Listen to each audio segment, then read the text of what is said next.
시청자 여러분 안녕하십니까? 헬로티비 뉴스입니다.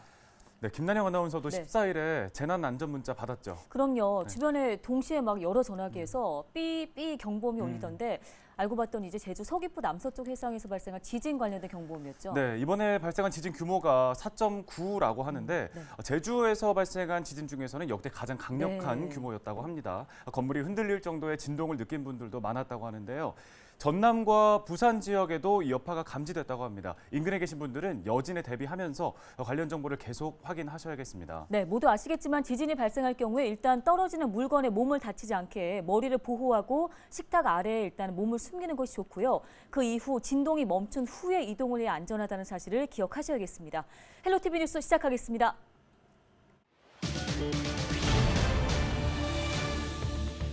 단계적 일상 회복이 시작되고 전남은 코로나19 확진자와 사망자가 급증했습니다. 전국적으로도 5차 대유행이 시작되면서 거리 두기가 더 강화될 전망입니다.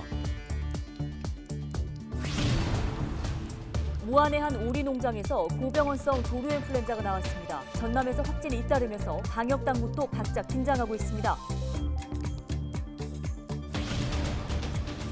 순천시가 예술촌에서 활동하는 지역 작가 9명의 작품전을 선보였습니다. 순천의 모습이 고스란히 담긴 작품을 카메라에 담아왔습니다.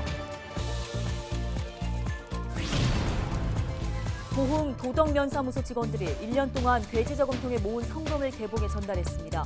티끌 모아 태산이라는 속담처럼 몸소 나눔을 실천해 훈훈한 감동을 주고 있습니다.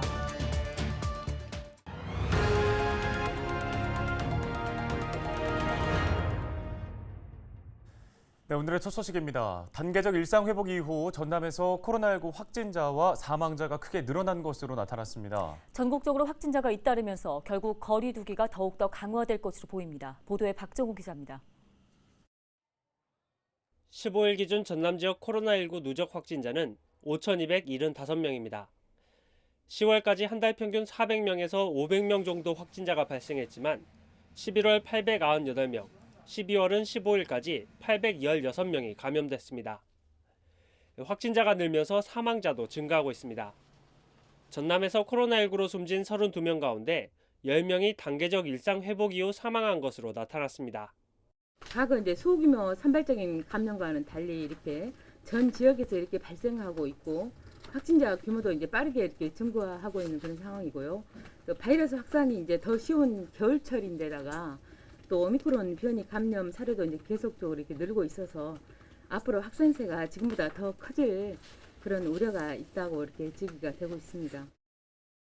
14일 자정 기준 전남에서는 60명의 코로나19 확진자가 발생했고 한평에서는 오미크론 감염 의심 확진자가 2명이 추가됐습니다.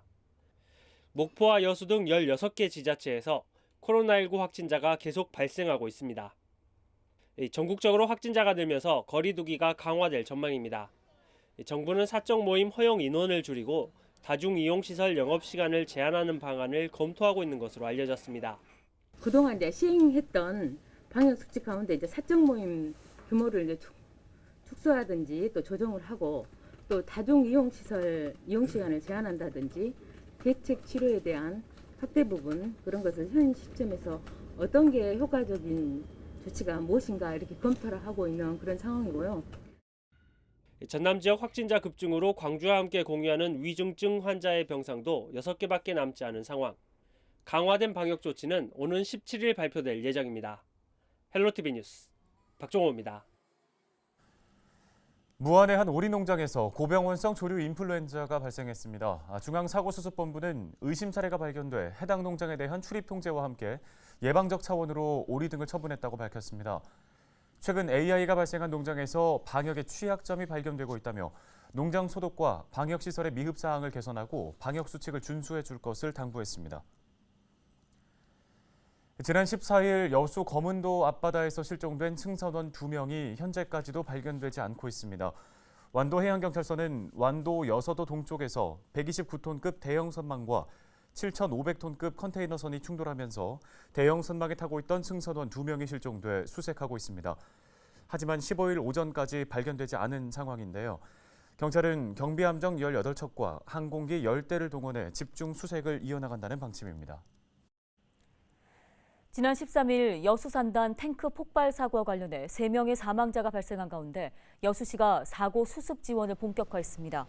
여수시는 시민 안전보험에 근거해 사망자 1인당 2천만 원의 보험금 청구 절차를 안내하고 재해 위로금 1인당 50만 원과 조화를 발송했다고 밝혔습니다. 또한 화장장 사용료 감면과 장례식장 직원 배치 등 추가 지원을 진행하고 있다고 설명했습니다. 화재 진압으로 인한 중방천 수질 오염을 예방하기 위해 방제 뚝 3곳과 흡작품 2곳을 설치한 상태라고 덧붙였습니다. 14일 오후 5시 20분쯤 제주 해역에서 규모 4.9의 지진이 발생하면서 전남에서도 진동을 느꼈다는 신고가 잇따랐습니다. 전남에서는 지진 때문에 진동을 느꼈다는 신고가 40여 건 넘게 접수됐으며 LG 헬로비전에도 진동을 느꼈다는 시청자들의 제보가 이어졌습니다. 지진의 영향 때문에 영암에서는 벽걸이 시계가 떨어져 깨졌고 일부 지역에서는 창문이 흔들릴 정도의 진동을 느낀 것으로 파악됐습니다.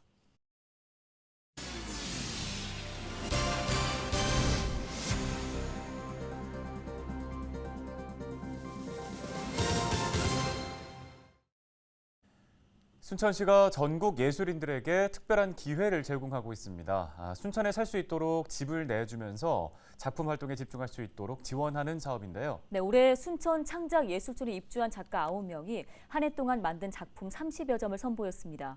작가들이 바라본 순천의 모습이 작품 안에 고스란히 담겨 있는데요. 서경 기자가 다녀왔습니다. 노을 진 순천만 하늘 위로 물이 지어 유유자적 비행하는 흙두루미. 신미정 작가가 그린 수묵화 여행산수입니다. 가을을 지나 겨울의 문턱에 다다른 순천의 모습을 기록한 그림입니다. 특별하고 신기한 것을 찾으러 떠난 여행에서 결국 자연 속의 평범함을 발견하고 위로를 받아 돌아온다는 설명이 담겼습니다. 노을진 와운해변, 노을진 갈대밭, 노을진 용산 전망대. 날마다 달라지는 하늘의 색을 수묵화에 고스란히 녹여냈습니다. 그 이전에는 제가 여행을 다녀와서 사진을 찍어서 이제 그거를 그리는 식으로 작업을 했었거든요. 근데 아무래도 입주를 해서 작업하니까 같은 풍경을 여러 번 관찰할 수 있어서 조금 더 깊이 있게 작업을 할 수도 있었고요. 같은 풍경이지만 시간이나 뭐 계절에 따라서 바뀌는 부분들을 조금 더 관찰할 수 있어서 훨씬 좋았던 것 같습니다. 다음은 공연예술가이자 무용가 이민경 작가의 작품 전사. 삶이란 전장에 나가는 것이라는 작가의 전제하에 허리가 구부러진 노인이 마치 검객과 같은 모습으로 순천 일대를 지나는 모습이 담겼습니다. 올 한 해 순천 창작예술촌 작가 9인이 만든 작품은 모두 30여 점. 순천시가 올해로 5년째 추진하고 있는 사업인데 유망한 작가들을 지원하는 데 그치는 게 아니라 작가들이 직접 순천에 살면서 지역을 느껴보고 작품에 담긴 순천의 모습을 관람객들에게 다시 알리는 게 핵심입니다.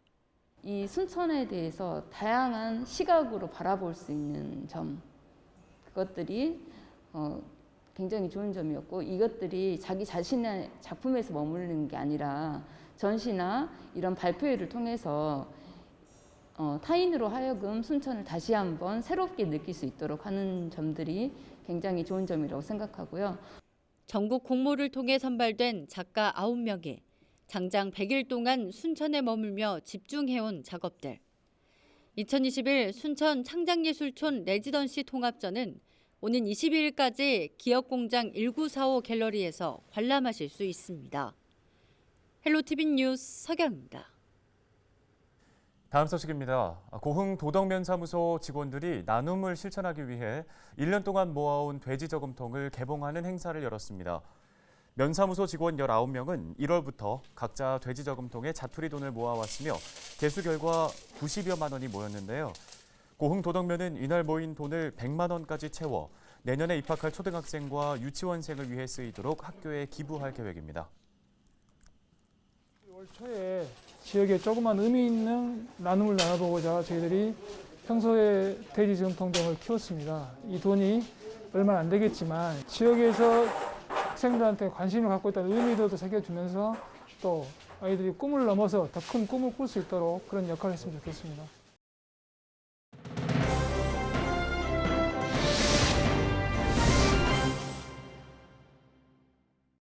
네, 이어서 키워드 뉴스입니다. 오늘의 첫 번째 키워드는 백신인데요. 순천 지역의 코로나19 예방 백신 접종률이 1차는 83%, 2차는 80.3%, 3차가 15.5%를 기록하고 있습니다. 시민들의 접종이 활발하게 이루어지고 있는 상태인데요. 의료기관이 없는 지역 어르신들을 위해서 순천시가 직접 찾아가는 현장 접종센터를 운영합니다. 나간면을 시작으로 송광면, 월등면, 외서면은 접종이 완료됐고요. 해룡면과 서면을 대상으로 행정복지센터에 임시접종센터를 운영합니다.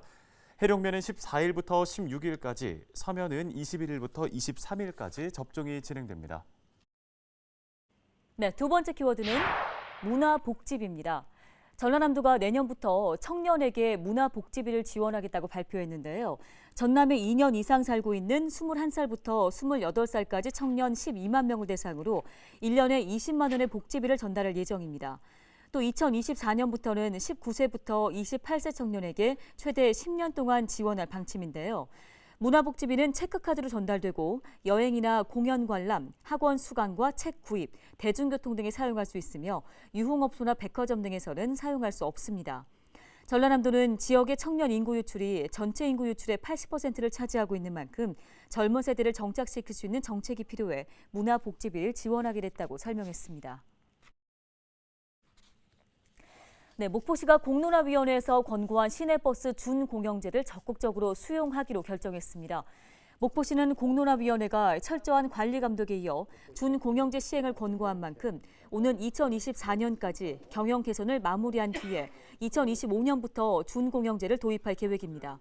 이를 위해 목포시는 단기적으로 내년부터 배차 간격 조정과 감차, 차량 크기 축소 등 경영 개선 방안을 추진하고 준공영제 실행 방안에 대한 용역을 진행한 뒤에 중장기 계획을 추진하기로 했습니다.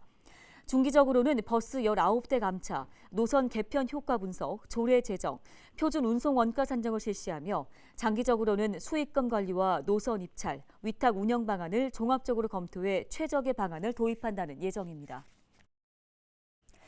과잉 생산된 쌀을 시장에서 격리해달라는 요구에도 불구하고 정부가 거대 FTA를 추진하면서 반발이 잇따르고 있습니다.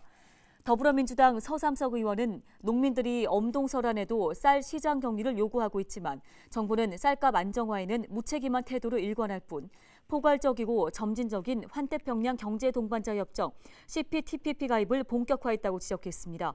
그러면서 지난 10월 22만 7천 원이던 80kg짜리 산지 쌀값이 이달 들어 17,000원 선까지 급락했다며 쌀 가격 보장 방안도 없는 상태에서 농산물 개방을 검토하는 건 농촌에 막대한 피해가 예상된다고 강조했습니다.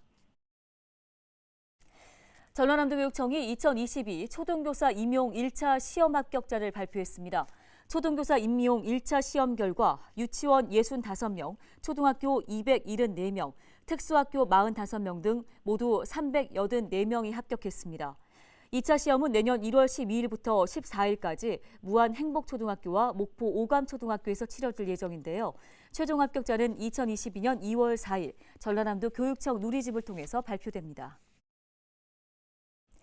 전남 소방본부가 코로나19에 철저하게 대응하기 위해 소방공무원을 대상으로 이른바 부스터샷인 백신 3차 접종을 추진합니다. 전남 소방본부는 우선 구급대원부터 3차 접종을 시작하고 올해 안에 전체 소방공무원에 대한 접종을 마치기로 했습니다. 소방대원들은 현장 업무나 민원 처리 때문에 주민들을 상대하는 일이 많아 본부에 소속된 직원들도 3차 예방접종에 적극적으로 참여하기로 했습니다. 겨울철 화재가 잇따르면서 소방당국이 실내 이벤트를 위한 촛불 사용에 각별한 주의를 당부했습니다. 최근 3년 동안 전남에서는 라이터나 성냥불 등 작은 불로 시작된 화재가 하루에 한 번꼴인 1,035건이 접수됐고 이 가운데 959건은 부주의 때문인 것으로 집계됐습니다. 실제로 지난 2017년 경남 창원의 한 모텔에서는 투숙객이 이벤트용 초를 켜두고 나간 사이 불이 옮겨붙어 20여 명이 대피하는 화재가 발생했습니다. 목포소방서는 코로나19 여파로 실내에서 머무는 일이 많아 화재 위험이 증가할 것으로 보고 안전수칙을 지키면서 연말을 보내달라고 거듭 강조했습니다. 오늘 저희 헬로티비 뉴스가 준비한 소식은 여기까지입니다. 네, 시청해주신 여러분 고맙습니다.